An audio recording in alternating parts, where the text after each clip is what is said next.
Welcome to Virtual Wednesdays. My name is Devin Malone, and I'm the Director of Public Programs and Community Engagement at the Fine Arts Museums of San Francisco. Thanks so much for joining us for tonight's conversation at the Easel with Cynthia Tom. To share more about today's speaker, Cynthia Tom is a San Francisco-based visual artist working in painting, found object sculpture, installation, and curation for over 30 years. She intuitively explores cultural heritage, empowerment, spirituality, family patterns of trauma, and feminism through the lens of social justice, community, and healing. Her work has been shown at the Fine Arts Museums of San Francisco, Marin County Museum of Contemporary Arts, Soma Arts Cultural Center, Los Gatos Museum of Art, Yerba Buena Center for the Arts, and more. Internationally, her work has been curated by Santiago Ribeiro of Surrealism Now.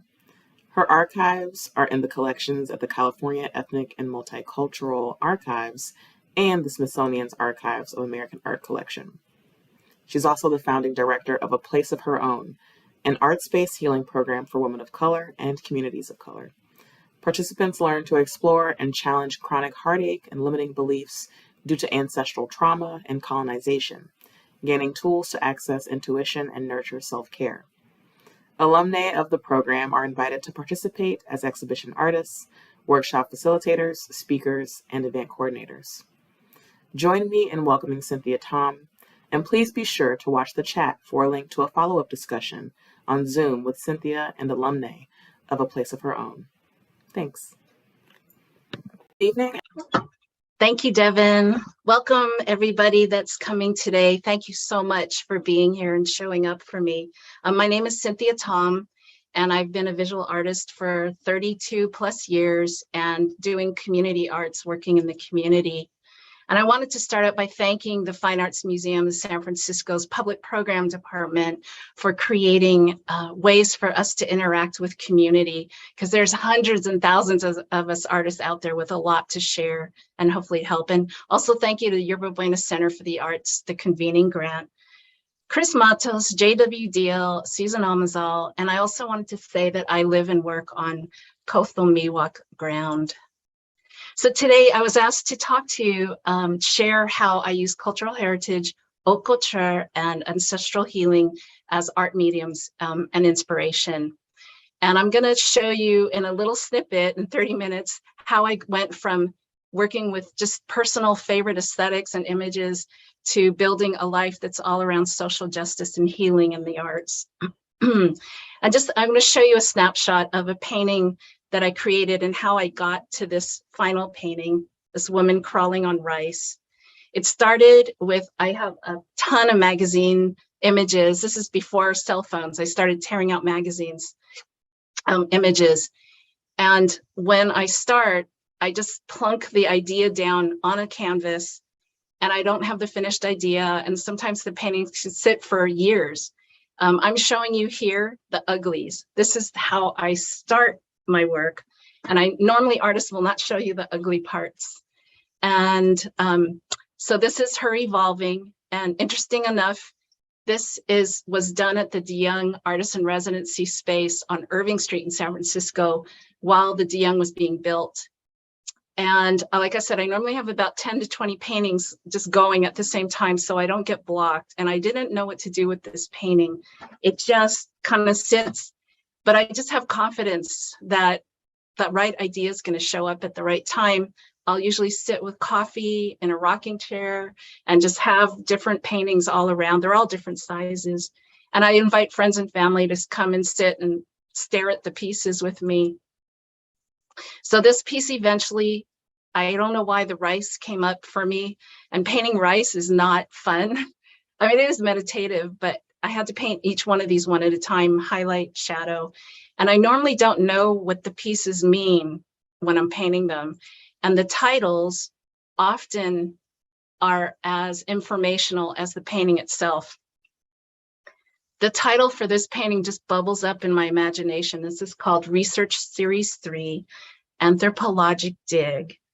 And I'll allude to it more later, but it meant that I needed to find out more about myself. I had to dig for my cultural heritage because I didn't know what it was. And actually, Joe Sam was a mentor in Hunters Point Shipyard. He told me that I had to look at my ethnicity and gender to fill my art with more meaning. So what I want to cover this evening is what inspires my art, cultural heritage, haute couture, and then how making my art brought me the purpose of my life through ancestral healing myself. I found out my passion is helping women and community. And at the end, I invite you to put YouTube comments, questions. But if you want to talk to us in person, and I say us because session 2, we're going to drop in a Zoom link to a place of our own Zoom. And besides myself, I'll continue my talk just a little bit more. And then I'm going to have 3 artists join me who are from a place of our own, who are going to talk deeply about how they use cultural heritage and ancestral healing in their work to give you lots of ideas of how you can think about your life. And we're going to open it up at the end so you can actually interact with all of us live. So that's at 6 o'clock. So it's Pasamora, Manon Wada, and Katie Kwan. Again, we'll drop the link in later. So starting with cultural heritage as an art medium, how do you do that? Well, you start by looking at your parents and your families. These are my brothers, older and younger. So I'm 3rd generation Chinese American from San Francisco. I grew up in a very multicultural environment. I learned to speak Spanish, not Chinese, because my parents had so much discrimination when they were growing up in the San Francisco, Oakland area that they didn't want us to have any kind of accent. So they decided not to teach us Chinese. And then I grew up listening to old school funk, and I grew up with a lot of cultural silence. It was just traditional in my family and many Asian families that I know, just silence. So as a child, you grow up making up your own stories in your head. And my story that I carried until maybe even 5-10 years ago is that I wasn't worthy. I wasn't worth very much. And this is my family now. And speaking of Spanish, these are my 2 brothers, my sister-in-law's from Guadalajara, and my 2 nephews on the right actually are Spanish bilingual with English. And what I'm showing you here is on the left is an art piece by my mom, and on the right is an art piece by my father. He ended up doing sculpture later in life when he retired. But he felt too humble to ever say he was an artist. My mom finally admitted she was an artist in her 90s. But this is indicative of the rest of my art career. Is she was a found object artist, and it was because of poverty. But it ended up being our biggest joy right up till she passed away. This is her Cleopatra sculpture that she made out of McDonald's coffee stir sticks back when they used to have little plastic red ones. You can see the McDonald's icon here. So found objects, we grew up with our neighbors leaving broken glass, broken plates, broken jewelry. And for us, it was like Christmas every time they did that. And I've carried that into how I do my art and how I teach art-based healing workshops, because anybody can make art out of found objects. My favorite place is Scrap in San Francisco. It's a huge warehouse filled with things that are discarded, but in an artist's eye, you can turn it into magic things that make money even. So this is Muni bus shelter glass back in the day. I used to live in Hunters Point, and people would break the glass every other week. And I would be outside sweeping it up, and I still use it for jewelry and any kind of art making. This is a large scale found object art piece. This was part of the San Francisco Arts Commission Art and Storefronts back when things weren't going so well in the city. This is the mid 2000s. The Arts Commission started helping artists get vacant storefronts to put art up in to prevent vandalism. And mine worked so well, the owner was retrofitting. He had me there for three years, and people didn't put graffiti on his windows. So my found object here is my Chinese iconography, because I don't feel a connection with China. Mine is kind of hokey, but it's the Chinese takeout boxes. I feel like that's my cultural heritage. So what other things inspire me aesthetically? I would encourage all of you to, anywhere you look, you can find inspiration. So this is just an apartment I lived in and a photograph I found. And this is what my brain does with looking at objects just anywhere. These are curtains. And then Chris Matos sent me a photo from Puerto Rico, and he looks for things that look like dresses to inspire me. And this is where my brain goes with that. And I've done other dresses based on this photograph. So my favorite inspiration are trips to Paris, whether it's in my imagination on YouTube or live, which I miss.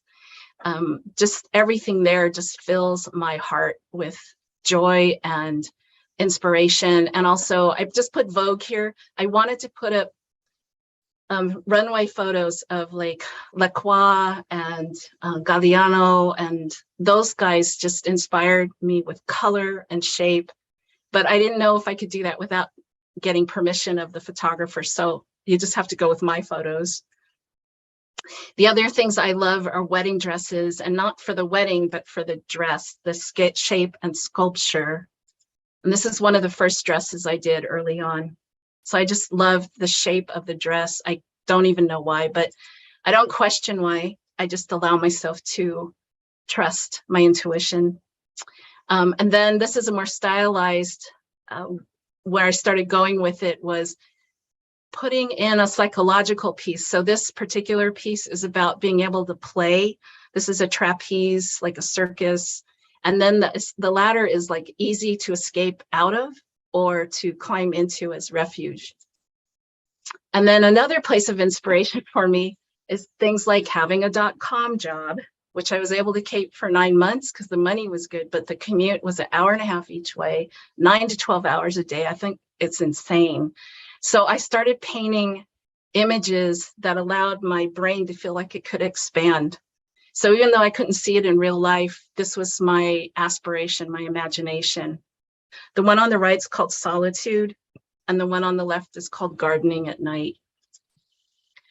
So always people, places, and things inspire me. I love going into fabric stores, and sometimes it upsets the clerks, but I group together fabrics and take pictures that way. I love movies and or dressing up and just taking pictures, because then I could take that picture as an idea. And this is called soul collage. This is a way it's to find out your inner wisdom, soul collage. But it also, for me, this was about abundance because of the buffalo and just showing strength. And this has given me the idea of the painting I'm going to do at some point. So what else inspires me beyond just the visuals?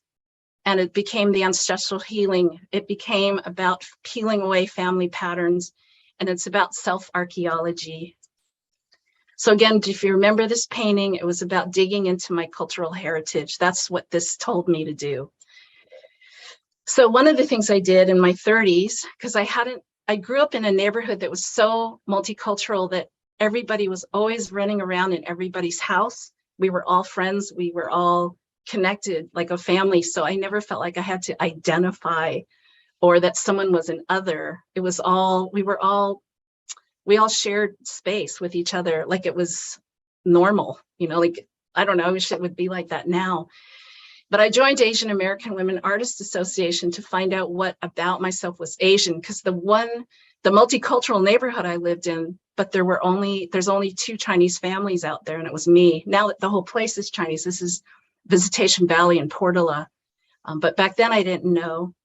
And when I joined this organization, eventually they turned into a nonprofit, and I became the board president and the director for many years, pro bono. But it was really important to me because this is where I learned that women were still invisible, and that Asian American women in particular were completely invisible in the art industry. And to a certain extent, that's still true, but there's more presence now. And with the internet, it's so much easier to find artists. And that was the point about AWA.net, is a place to find Asian American women artists from all over the country.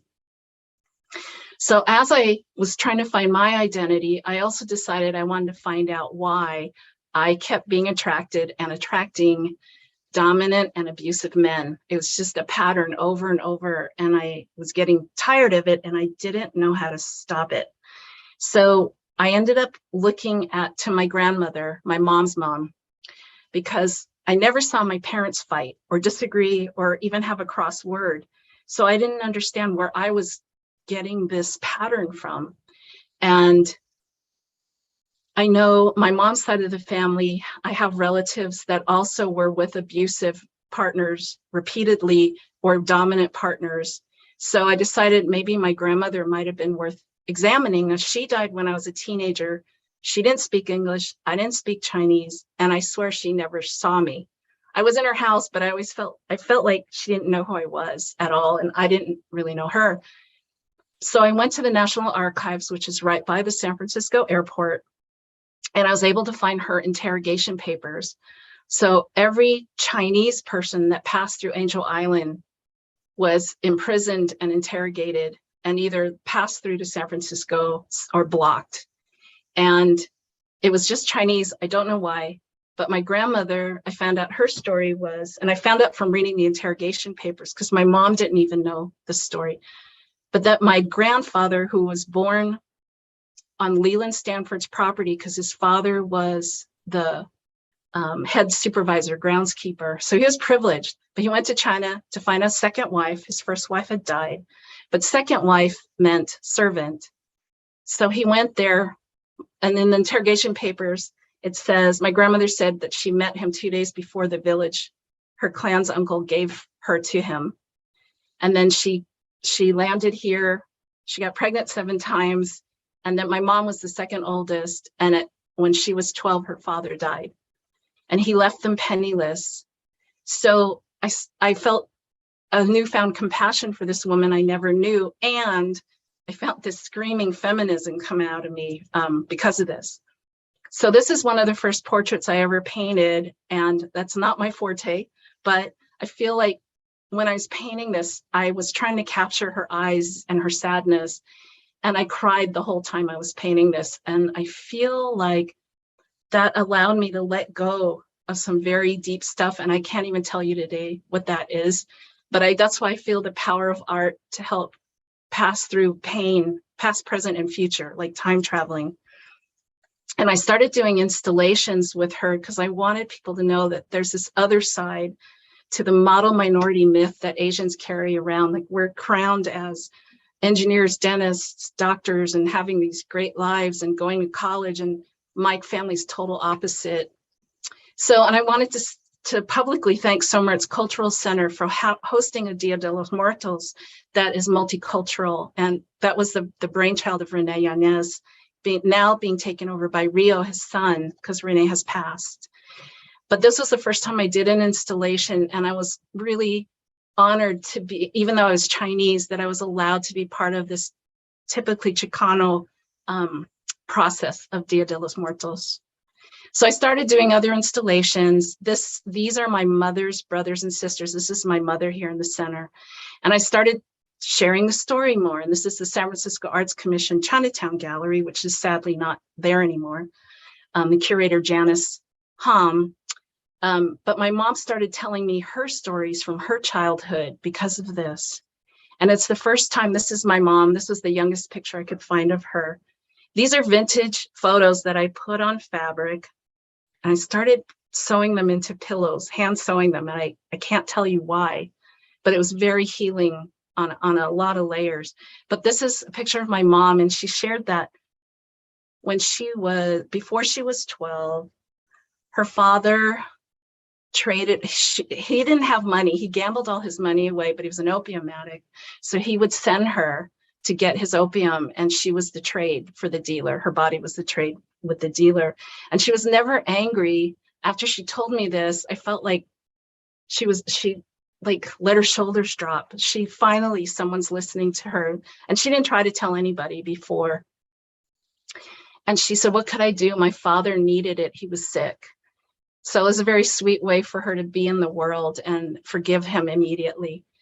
And then my father, I found out that a Chinese couple from Oakland went to China and bought him at age 1 from probably a very poor couple, brought him back to the States, and they were going to sell him. And it's called a paper son.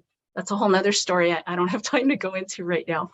But it was very common for Chinese boys to be bought and sold that way in the 20s and possibly part of the 30s. But again, hand sewing these pillows was my way of going back in time and nurturing and holding and comforting my dad and my mom. I'm gonna cry. Because they had such hard lives when they were little, and they turned out to be such amazing people, very kind.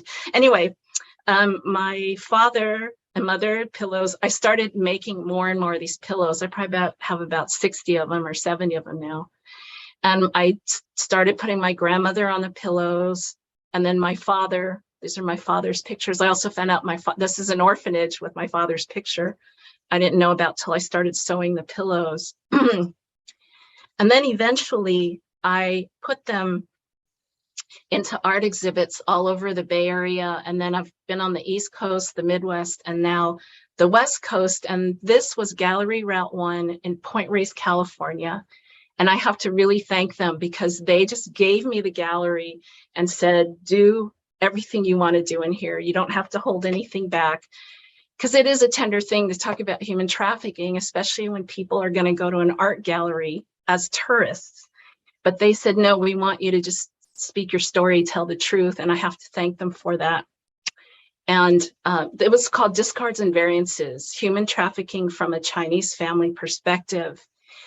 And the discards and variances is people are so easily discarded still today through trafficking, through being discarded by families, but it causes variances in your adult life, and the trauma and the family patterns get all twisted up. So in this installation, they allowed me to hang the pillows low enough so they will hit people in the head if they're not paying attention to what's in the show. And then I wrote short stories about my grandmother, my mother, and my father, their little stories, so people would understand what it was. And I also had the latest report from the Commission on the Status of Women. I had other things there that brought in the kind of the humanities viewpoint. So back to my paintings, conveying things, telling me things. This painting was developed during that time, and this painting has been iconic that I've done 5 different versions of it so far. And I didn't know what it meant, but it was definitely painful to do because there's nothing to look at. I did have pictures of me with fabric to just get an idea of how fabric drapes. But again, the meaning came to me when the title popped up in my head, and it was Pull. And this is about, I felt like it told me you got to get off the floor. You can't be a doormat anymore. I have been a people pleaser my whole life, and now I know why. I was a people pleaser because I thought that's what my parents wanted, because no one said good job or great, or they couldn't do it. And I don't blame them at all. But I've healed from this now, and I want to help everyone understand that women, and it doesn't have to be women, but that's my experience. But it doesn't matter how many opportunities or the rights that are given to us. If we don't feel like we deserve it, we won't take advantage of those opportunities. So to really help women move forward, we have to make sure that they're getting healing, that there's a place for them to heal first. So that's where my purpose came out of. The feminism came out of what happened with my grandmother. And then my paintings just slowly reveal this to me, and my work with Asian American Women Artists Association. So one thing I've had to do is really learn to build my confidence, who I am. And everything I've learned and everything I do is what I bring into this A Place of Our Own project that I've been doing program. So this painting was called Freedom to Concentrate. And it's in the collection of Diane Jones Lowry. Thank you.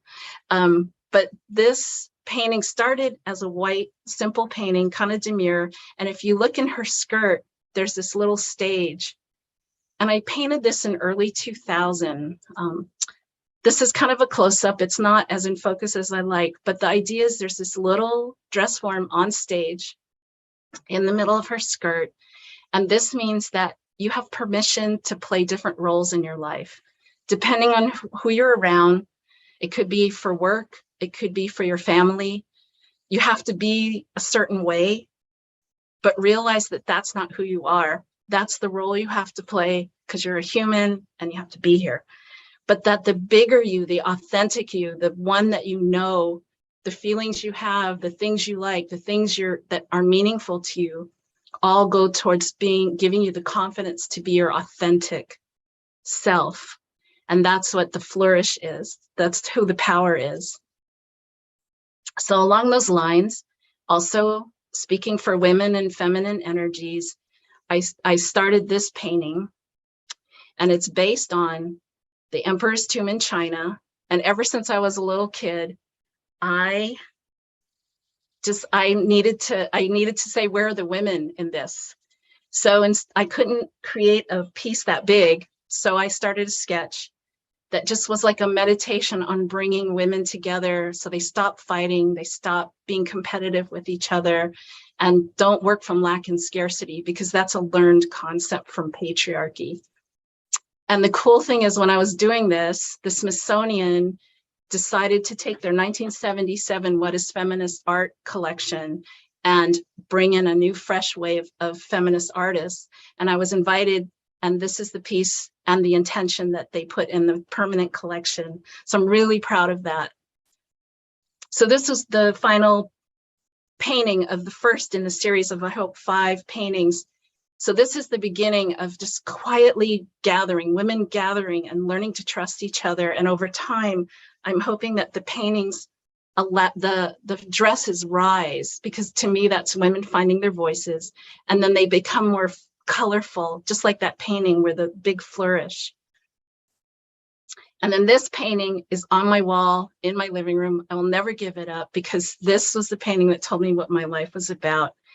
And I started it with a wedding dress from Vera Wang, and I just plunked it down anywhere on the canvas. That's what I do. And then the background starts to fill itself in over time. And for some reason, I had these dress forms coming out of the back of her. I didn't know what it meant until the title showed up, Launching the Gifts. So this painting told me that I had to form a really solid self and understanding of myself, so I can leave little parts of myself behind with people or communities that need ideas from me. And this is an art installation, again, the same wave of idea. If I do some kind of dark and kind of heavy show, then I also put a way for people to get involved. So with the human trafficking show, these little umbrellas all had little hang tags that said, donate to Asian Women's Shelter, because they don't discriminate. They don't care what ethnicity you are. They will go help you if you get put in jail because you've been trafficked, and they will find you help. So that's the kind of things I like to do in any kind of show I do, whether it's my own show or a bigger show. So spirituality and healing, I had to keep healing myself because I felt like I wasn't worthy. And this painting says, I'm loved and lovable, I'm valued and valuable, which could be hokey, but if you say it enough times, you will start understanding and believing it while you're doing some deep work. We mistakenly think what others think of us, that's who we think we are. That's incorrect. And that boundaries are derived from our genetics, cultural heritage, and life experiences are only learning tools. And you don't need approval from anybody else. You're invaluable. And then this piece goes on to say, you're never an imposition, you're here on purpose. And this really helped me. This is inspired by the Louise Hay book that's been around since the 80s, and it's still a bestseller. I highly recommend it. That helped me to really work on claiming that I was important and what I had to say was valuable. So that led me to then share how I did all these healing pieces with other women and end up being called a place of her own. And it asks them, if you had a place of your own, what would it be? And I have to say, in 2009, the artist in residency at the De Young, if you could see on the bottom right, is a picture of my dear friend, Renee Baldacchi. She started a lot of the public programs that have been deleted, but I hope that the De Young and the Legion bring them back, because the artists need to speak to the public. We need to help heal each other. And this was an artist in residency where I started a place of our own, but what I found out was we had 30 days. For 25 of the days, most of the women had to talk about their trauma to get it out of their body before they could figure out what they want in a place of their own. So that led me to do what I do now. And this is part of a 6-month program. This is my art studio. And it's a very small group every time. And healing is a lot of slow work. But you've seen all the pictures that drive me, that inspire me, all my art. So we're trying now to create online pilots and breaking the workshops into small bite-sized pieces. But the biggest one is the Hungry Ghosts. And it's digging into your ancestral and your family patterns. Because of the work that I did with my grandmother and my mother, it has given me so much insight into what isn't mine. A lot of the things that trigger me don't trigger me anymore. And this is a simple matter of drawing a family tree and then putting in your maps your patterns of trauma, like addiction, violence, alcoholism. And this was partially inspired by the work I did and lucky enough to do with this woman, Sylvia LaFair. And she wrote a book, Don't Bring It to Work. And what she says is what happens at the dining table happens at the conference table if you don't address it. So this is the basic foundation of a place of our own. So last, I just want to talk about physical healing, my own, because I actually am working through what someone's told me is a concussed brain, where I have issues with my vision. I get dizzy reading and writing. But what it's also led me to, I'm also looking for the miracles in it. I didn't do abstract paintings before. I kind of played at them, but I didn't really do them. And I don't know if you see their picture on the bottom right, Jack and Christina West were my angels. They actually last year, when I'm in the throes of this dizziness and nausea, they asked me to do an abstract painting. They got me the panel. It's 4 by almost 6 feet. And I love painting big. And I was able to paint this back and forth, not looking at the image very much. I just kind of felt my way around. And again, I'm showing you the uglies of a progression in painting. The first one here was just me guessing what to do. And then I just kept adding to the piece, hoping that I don't destroy what's underneath it. And it's just trust and intuition. And I love how it turned out. So in a way, my vision issues have been a blessing because it's forced me to look elsewhere and to try break habits, which is so hard for us to do. So what you're looking at is the paintings behind me right now. These are the ugly stages. And this is the finished one right now, Maps of Concentration. This is called Metatron, who's an archangel in spirituality. And this is the sacred geometry representing Metatron. And I'm lucky enough that the website I'm on allows me to start making reproductions available, which was never affordable before. So I'm excited about all these paintings being available because most of them are sold. So that's me in a nutshell. This is how to find me. And I just wondered if I wanted to open it up to questions and see where we are. I know I spoke really fast, but it's a lot to get in. So Rich, I don't know if it's okay. I jumped off. Yes. So if you guys have any comments or questions, if you put them into YouTube, one of our artists that's going to be in the next series at 6 o'clock is Katie Kwan, and she's going to help me here with the questions. So feel free to put them in. And then the other thing is, if you don't want to write them and hope we answer, what you can do is come in for 6 o'clock at 6 to 7. We have 4 artists that are, it's myself, I'm just going to do a little snapshot, and then Katie Kwan, Paz Zamora, and Manon Wada, and they're going to share some, their art is all completely different. They're completely different generations. And at 7, we're just going to open it wide up, and you can turn your mics on and come in and talk with us. That's the way we normally do things in a place of our own.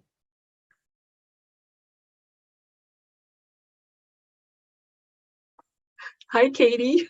Hi, Cynthia. I'm like, is anybody out there? No worries. The reason why I didn't pop in a little bit earlier is partly just because there aren't not any questions, at least on YouTube Live. Okay.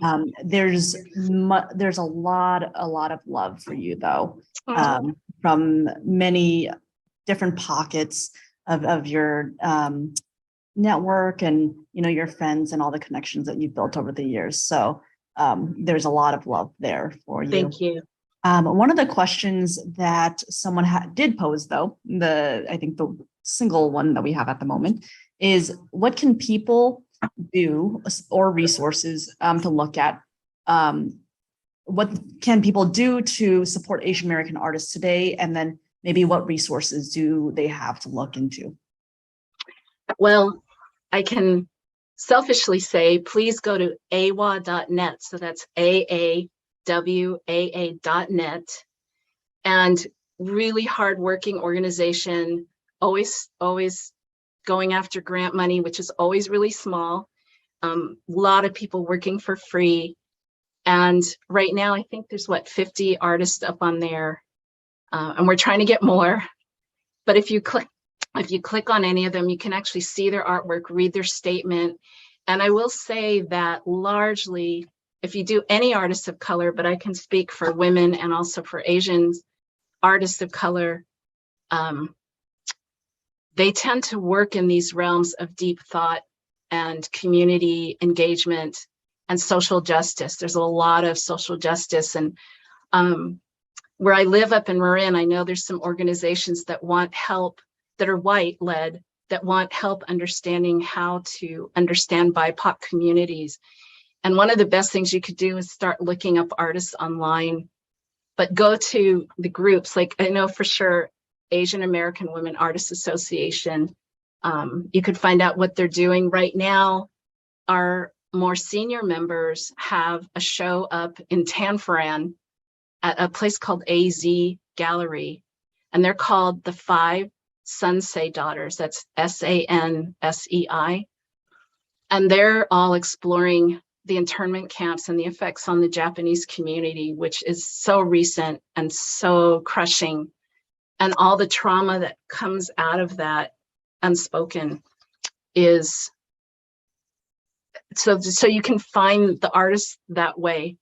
And on Facebook, they're on Facebook. I don't know, do you have any other ideas, Katie? You can listen to our 6 o'clock talk, because Katie and the other women are all women artists of color. Paz is Latina, and then Katie is Chinese, and Manon is Japanese and Czech, I think. And their family stories, though, will come through in that. But Katie, you must have some suggestions too. No, I think you named a good handful of them to get started, and hopefully that will really encourage people to carry on researching more and looking more into different artists that speak to them. We do have a few more questions. One of them from the one and only Chili. She says, "Can you tell us a little bit about Place?" Right. So A Place of Her Own, again, started in 2009, just kind of birthed it with the artist in residency that Renee Baldacci just let us have free reign with our ideas. And I just realized that there was so much violence and trauma and abuse in our community of women that none of them had a way to process it. Because the other thing in the Asian community, and I suspect it's true for most communities, is that women aren't allowed to work on mental health issues, whether it's your parents don't want anybody to know the secrets. There's all this shaming and blaming, or I hate to say husbands, but I'd say the male energies in the family don't want anybody to know what they're doing. So the women become very traumatized and silenced and crushed. So they don't use, actually, there's a statistic that says that Asian and African American women are the highest, or the lowest users of mental health services, but the highest level of depression and dysfunction in the States. So with A Place of Her Own, it just evolved slowly. First, it was exhibitions where I said, answer the question, if you had a place of your own, what would it be? But over time, I started doing workshops to help the artists get to their art piece. It would take 6 months or 9 months to do. But I started to realize it gave them community. It gave them a place to talk And because we're saying it's art, their family have been okay with them coming. So as long as they're making art, and that's what we do, but the art isn't just like drawing or finger painting or whatever. It's very intentional, specific art. Like I have them make a love letter to themselves with a collage. And that sounds cute, but it is really hard to say nice things to yourself. And I'd say everybody that does that project, it takes them a year to finally finish it and bring it and talk. And then they want to talk about it all the time. So place takes you down, exploring your hungry ghosts, which is your family patterns and beliefs that hold you back. And then you start doing things to release those patterns, and like the love letters, or learning about the chakras and how it affects your body. The other thing is, then we start working on a piece for the A Place of Our Own exhibition. So you have to figure out what your aspirations are, and you make them out of found objects. And largely, I don't work with artists. A lot of people aren't artists, but they become artists, or they claim their art after, and they make art from the found objects, which means you have to trust your intuition that these found objects are going to come to you to make the piece. And it happens over and over again. So I always say it with confidence now. And then they create the piece, and then they have to talk about it. So you have to learn how to put your stake in the ground. And that's what all those paintings I showed you, that's kind of was my progression, was discovering who I was and then stating it, making it a known thing and owning it. And that's where your confidence and your self-agency starts to build. So that's kind of in a nutshell, but we have videos on A Place of Our Own YouTube where you can hear the artists give their talks about what they discovered about their art pieces. Is there anything else, Katie? And I don't know how much time we have left. Oh, we're still good. Yeah, I think we have time for one more question. Okay. One of the questions that came up is how or has your personal vision of your place of your own changed over time, and as you've been facilitating place for others? I'd say so we've been around since 2009. I would say I didn't know what a place of my own was until now, because I had to keep healing myself while I've been doing this project. And even the love letter, I couldn't write a love letter to myself. I used a quote from the Jane the Virgin christening, which is astounding. And it's a mother to a child. And I had to use that because I couldn't come up with it myself. So a place of my own now is a place inside me that's just solitude, that because of the vision issues I've had, I've been offline for almost 2 years, or a year and a half, good year and a half. And I've barely been on social media. And I was scared I was going to disappear off the face of the planet. And what's happened instead is I've been finding who are my true friends, which is represented in those paintings, those energies, those women I wanted to come and be part of is happening. And even this talk came up just fortuitously. And there's even a winery called Cantadora, which means storyteller in Spanish. And this woman found me. So there's actually a wine, I actually have it here. I'm not drinking it, it's a bottle.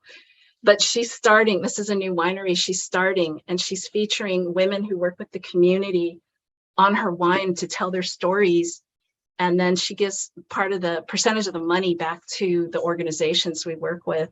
And that came out of nowhere. So I feel like once you can get comfortable in yourself, things will come to you and you can just sit back and relax a little. So that's a place of my own, is a place where I can sit back and trust that I'm going to be taken care of. And I'm still working on that though. So I think that's it. Yes, Rich. But thank you guys so much for being here. This is like a really big deal. And Devin, the Director of Public Programs, thank you, thank you, thank you. Sheila's the head of the Education Department. Thank you for just letting me run my mouth off and share whatever I wanted to. Maria, Rosario, thank you so much. But Rich, are you there? Yes, we'll give information on the upcoming 6 p.m. talk, and thank you. See everybody soon. Thank you. Yes, so jump over to the Zoom, Place Zoom, sign up, just sign in with the link, and then get your coffee and come back.